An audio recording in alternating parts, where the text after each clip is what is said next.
Hello friends, welcome to our channel A to Z G K ज्ञान।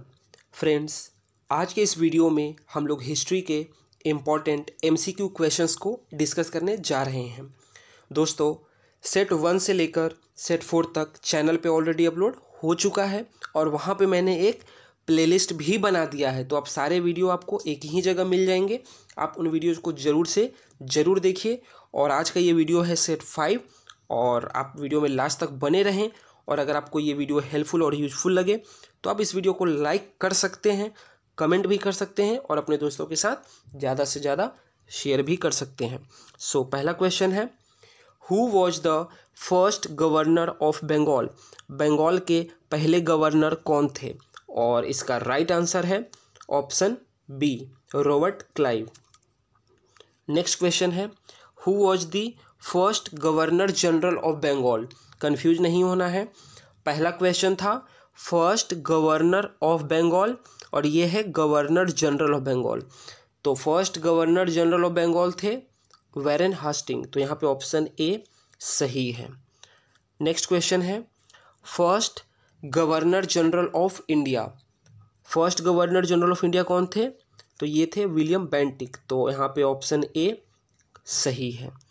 Next question है, first viceroy of India. Bharat के पहले viceroy कौन थे? तो दोस्तों इसका आंसर है लॉर्ड कैनिंग, ऑप्शन ए। अब दोस्तों पहले 4 क्वेश्चन में आप थोड़े से कंफ्यूज हुए होंगे, तो मैं आपको वीडियो के लास्ट में आपके कन्फ्यूजन के, आपको डाउट को मैं दूर कर दूंगा। सबसे पहला क्वेश्चन था फर्स्ट गवर्नर ऑफ बंगाल, दूसरा क्वेश्चन था first governor general of Bengal, तीसरा क्वेश्चन था first governor general of India और ये क्वेश्चन है फर्स्ट वाइसरॉय ऑफ इंडिया। अब इन चारों में फ़र्क क्या है, और अगर फ़र्क है तो ये जो टाइटल्स हैं इनको चेंज क्यों किया गया था?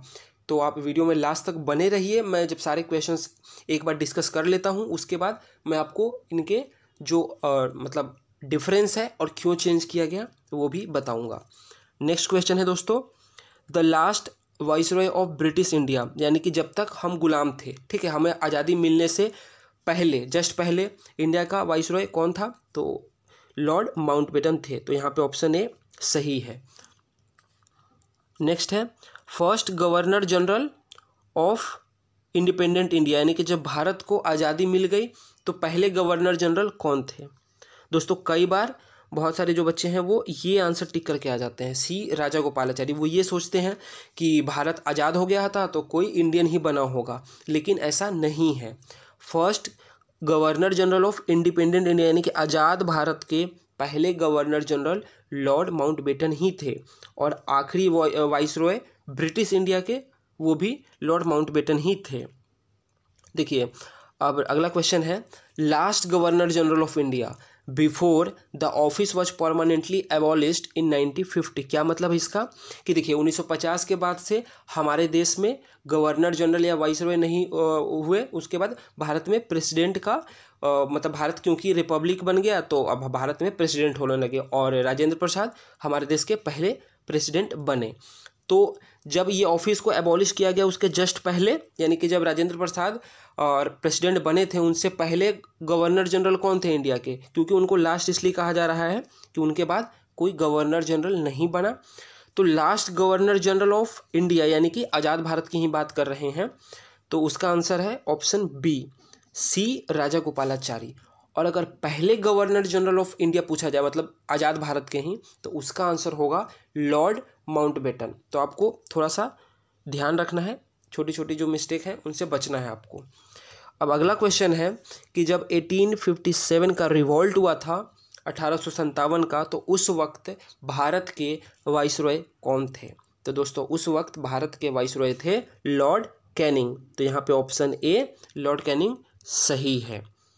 नेक्स्ट क्वेश्चन है, नॉन कोऑपरेशन मूवमेंट के समय भारत के वाइसरॉय कौन थे? ठीक है, कब हुआ था आप कमेंट करके बताइए ज़रूर। और यहाँ पे क्वेश्चन है कि जब नॉन कोऑपरेशन मूवमेंट शुरू हुआ था तो उस वक्त भारत के वाइसरॉय कौन थे? तो दोस्तों उस वक्त भारत के वाइसरॉय थे लॉर्ड चैम्सफोर्ड, तो यहाँ पे ऑप्शन ए लॉर्ड चैम्सफोर्ड सही है। नेक्स्ट है, सिविल डिसोबीडियंस मूवमेंट के समय भारत के वाइसरॉय कौन थे? ऑप्शंस है लॉर्ड चैम्सफोर्ड, ये तो हो नहीं सकता है क्योंकि ये तो नॉन कोऑपरेशन मूवमेंट के समय थे। तो अब बचे 3 option, Lord reading, Lord Curzon और लॉर्ड इरविन। तो दोस्तों यहाँ पे राइट आंसर है option D, Lord Irwin. Next है, जब जालियांवाला बाग मैसेकर हुआ था तो उस वक्त भारत के वाइसरॉय कौन थे? तो दोस्तों जालियांवाला बाग जो मैसेकर हुआ था उस वक्त भारत के वाइसरॉय थे लॉर्ड चैम्सफोर्ड। नॉन कोऑपरेशन के समय भी वही थे और जालियांवाला बाग के समय भी लॉर्ड चैम्सफोर्ड ही थे भारत के वाइसरॉय। तो यहाँ पे ऑप्शन ए लॉर्ड चैम्सफोर्ड एकदम सही है। अगला क्वेश्चन है, मुस्लिम लीग का जब फॉर्मेशन हुआ तो उस वक्त भारत के वाइसरॉय कौन थे? ठीक है, तो सबसे पहले तो ये जान लीजिए कि मुस्लिम लीग का फॉर्मेशन कब हुआ है। तो ये हुआ था साल 1906 में, और इस वक्त दोस्तों भारत के जो वाइसरॉय थे वो थे लॉर्ड मिंटो 1 या 2, बताइए। लॉर्ड मिंटो 2 थे। ठीक है, अब आपको मैं एक ट्रिक बताता हूँ। अगर किसी भी इवेंट को अगर आपको पता है कि वो 1900 के बाद हुआ है, ठीक है, जैसे सिविल डिसोबीडियंस हो गया या कोई सा भी ऐसा इवेंट स्वदेशी मूवमेंट जो 1900 के बाद हुआ है, और ऑप्शंस में अगर आपको लॉर्ड मिंटो 1 या हार्डिंग 1 इस तरीके से अगर आपको दिख रहा है तो उन ऑप्शंस को आप बिल्कुल भी टिक मत कीजिए, क्योंकि ये लॉर्ड मिंटो 1 या फिर लॉर्ड हार्डिंग 1 या एल्गिन 1 तो ये सारे जो हैं वो 1900 से पहले आए थे, मतलब 1800 टू 1900 के बीच में। तो अगर आपको इतना हिंट अगर आपको मिल चुका है या आपको पता है कि हाँ ये जो इवेंट हुआ है ये 1900 के बाद हुआ है, तो 1 वाले तो हो ही नहीं सकते हैं क्योंकि 2 से तो पहले 1 आता है और 1 वाले काफ़ी पहले आ गए थे। ठीक है, तो यहाँ पे जो आंसर है आपको कंफ्यूज नहीं होना है कि लॉर्ड मिंटो 1 होगा कि 2 होगा। देखिए लॉर्ड मिंटो 1 काफ़ी पहले आए थे, ठीक है, और मुस्लिम लीग तो बहुत बाद में बना है 1906 में, तो 1906 में लॉर्ड मिंटो थे भारत के वाइसरॉय। नेक्स्ट है, जब कांग्रेस का फॉर्मेशन हुआ तो उस वक्त भारत के वाइसरॉय कौन थे? बहुत इंपॉर्टेंट क्वेश्चन है। अब कांग्रेस का फॉर्मेशन कब हुआ है? बहुत आसान क्वेश्चन है, आप कमेंट करके बताइए और मैं आपको इसका आंसर बताता हूँ कि जब इंडियन नेशनल कांग्रेस का फॉर्मेशन हुआ था तो उस वक्त भारत के वाइसरॉय थे लॉर्ड डफरिन। तो यहाँ पे ऑप्शन ए सही है, करेक्ट है। नेक्स्ट है, जब बंगाल का पार्टीशन हुआ था, पार्टीशन ऑफ बंगाल, तो उस वक्त भारत के वाइसरॉय कौन थे? ठीक है दोस्तों, बहुत इंपॉर्टेंट क्वेश्चन है ये। तो उस वक्त भारत के वाइसरॉय थे लॉर्ड कर्जन। और कब हुआ था इसका पार्टीशन, ये आपका होमवर्क है। अगर आपको पता है तो कमेंट करके ज़रूर बताइए, और नहीं पता है तो आप नेट पे सर्च कर सकते हैं। बाकी मैं आने वाले वीडियोज में सभी क्वेश्चंस को मॉडर्न हिस्ट्री का मैं कवर करने वाला हूँ। नेक्स्ट है, who is known as the father of civil service in India? बहुत ही इंपॉर्टेंट क्वेश्चन है, किसी भी पेपर में पूछा जा सकता है। सिविल सर्विस के जनक कौन कहलाते हैं इंडिया में? Father of civil service in India. और दोस्तों इसका राइट आंसर है, बताइए, इसका राइट आंसर है ऑप्शन ए लॉर्ड कॉर्नवालिस। आपको कंफ्यूज नहीं होना है कि सिविल सर्विस की बात कर रहे हैं तो शायद बी आर अम्बेडकर हो या सी राजा गोपालाचारी हो, क्योंकि ये इंडियन है, तो नहीं, लॉर्ड कॉर्नवालिस को कहा जाता है father of civil service in India. अगला क्वेश्चन है, किस गवर्नर जनरल को कहा जाता है मेकर ऑफ मॉडर्न इंडिया? बहुत ज़्यादा इंपॉर्टेंट क्वेश्चन है ये, और यूपीएससी में भी पूछा जा चुका है। खैर वहाँ पे सब्जेक्टिव में पूछा गया था, एमसीक्यू प्रीलिम्स में नहीं पूछा गया था, वहाँ पे मेंस एग्जाम में पूछा गया था। और पूछा नहीं गया था, मतलब उसमें कहा गया था गवर्नर जनरल का नाम देकर कि ये मेकर ऑफ मॉडर्न इंडिया है, बताइए कैसे। तो आपको यहाँ पे बताना है, आपको यहाँ पे सब्जेक्टिव आंसर नहीं देना है, यहाँ पे एमसीक्यू है।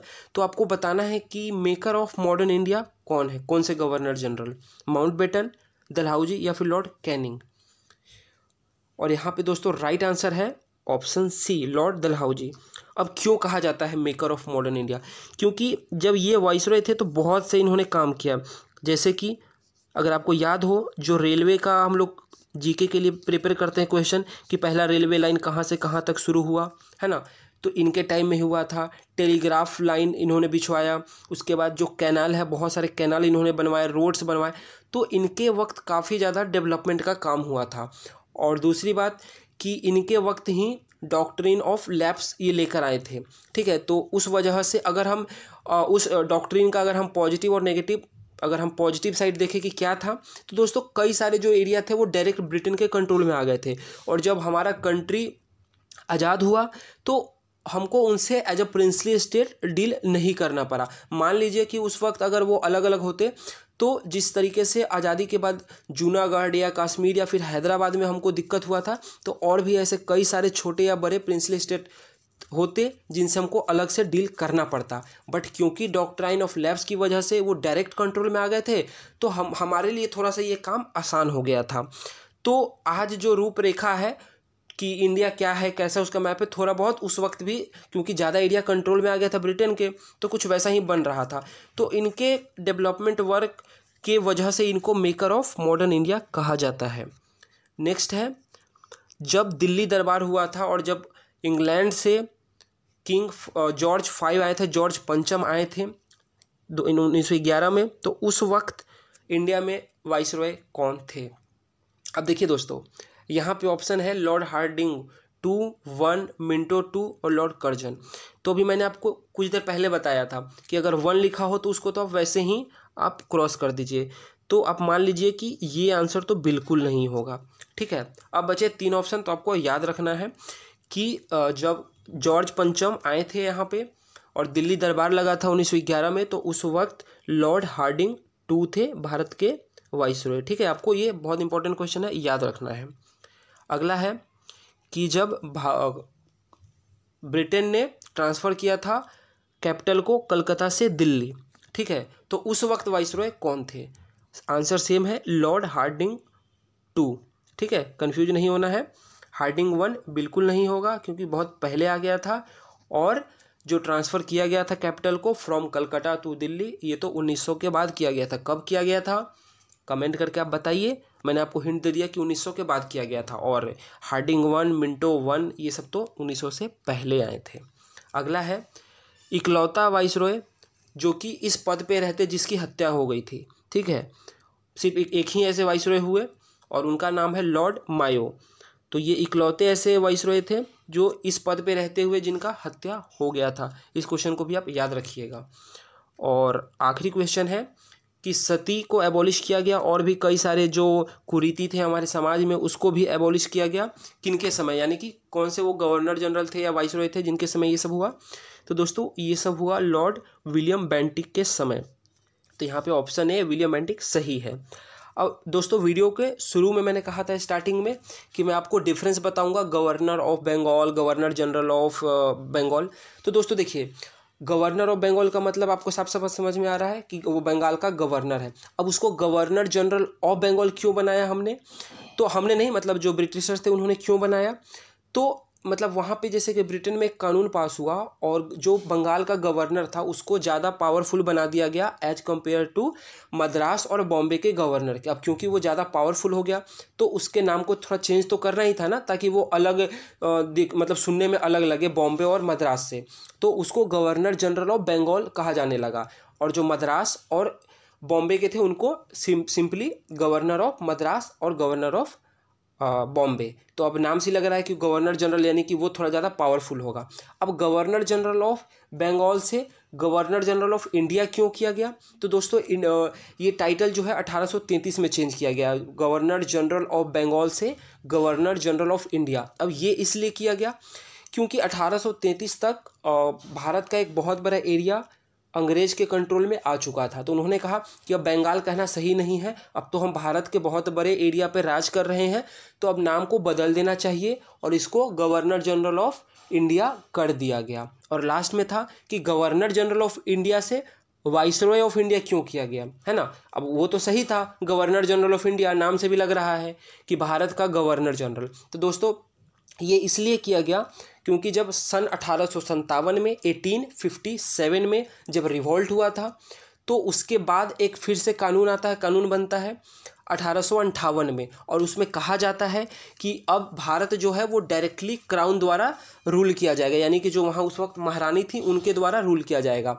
अब रूल तो किया जाएगा लेकिन क्या महारानी डायरेक्ट इंडिया में आएंगी? तो इसका आंसर था नहीं, वो इंडिया नहीं आ सकती, वो लंदन में बैठती हैं। तो उनके जगह कौन यहाँ पे रूल करेगा? तो वाइस रॉय करेगा। अब इस वर्ड को समझिए, वाइस रॉय, VICEROY। तो देखिए वहाँ पे रॉयल फैमिली है, ठीक है, तो रॉयल फैमिली का हमने 3 वर्ड ले लिया, ROY लास्ट में। और देखिए जब कैप्टन खुद आके लीड ना करे तो कौन लीड करता है? Vice captain. यानी कि रॉयल फैमिली के तरफ से जो इंडिया में आके रूल कर रहा है उसको हम मान लीजिए कि रॉयल फैमिली जो है कैप्टन है और जो उसकी जगह यहाँ पे आके रूल कर रहा है वो वाइस कैप्टन होगा, तो वाइस रॉय मतलब रॉयल फैमिली का ROY हमने ले लिया। तो इस तरीके से टाइटल को चेंज किया गया है। आपको इतना कहानी याद नहीं रखना है, हाँ डिफरेंस आपको याद रखना है कि अगर आपसे पूछा जाएगा कि गवर्नर ऑफ बंगाल कौन था और गवर्नर जनरल ऑफ बंगाल कौन था तो आपको कंफ्यूज नहीं होना है। बाकी आपसे ये कहानी कोई पूछेगा नहीं, आपको किसी एग्जाम में ये बताना नहीं होगा, बस आपके जो डाउट है वो थोड़े से क्लियर हो जाए इसलिए मैंने आपको ये बता दिया है। सो आपको ये वीडियो कैसा लगा आप कमेंट करके ज़रूर बताइए, और अगर चैनल पर पहली बार आए हैं तो चैनल को सब्सक्राइब कर लीजिए और नोटिफिकेशन बेल को भी प्रेस कर लीजिए ताकि आने वाली हर वीडियो आपको टाइम पे और सबसे पहले मिल सके। तो मिलता हूँ अगले वीडियो में, तब तक के लिए बाय बाय।